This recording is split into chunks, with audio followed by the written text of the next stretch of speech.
Hi there. So if you're joining me here at my kitchen table, it must mean that you are interested in gardening and getting started.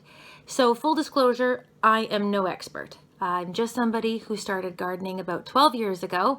Sometimes it's gone smoothly, more often it has not, but yet here I am 12 years later, still enjoying it as a hobby. And I really just want to encourage anyone else who wants to get started but is maybe a bit intimidated or has never tried it before.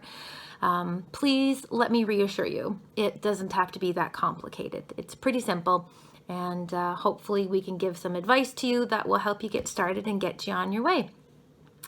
So before I get started, I really want to share my two favorite gardening books. Now I'm from Cape Breton, so mine are East Coast ones, but they're pretty universal. Love these ones.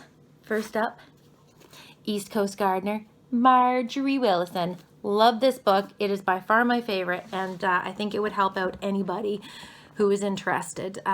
So highly recommend this book. My other book that I would recommend, another Nova Scotian, Nikki Jabbour. This is hers, The Year-Round Vegetable Gardener. Highly recommend this one too. And again, you don't have to be in Nova Scotia for this. Our zones are similar to Southwestern Ontario too, so hopefully if anyone wants to check those books out or their Facebook, Nikki has a great Facebook page as well if you want to check out a bunch of her tips.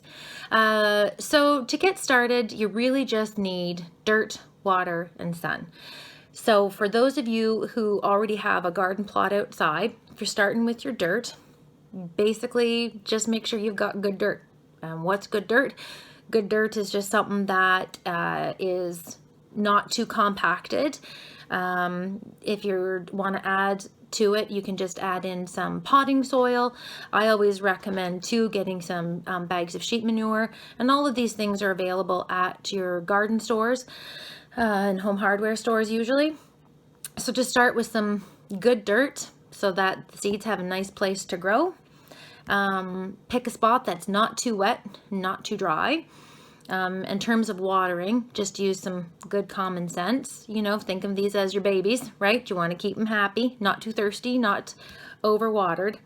And in terms of sun, everybody's yards and homes are different. So if you have south facing, so it gets lots of sun, that's ideal. But you know what? Work with what you got.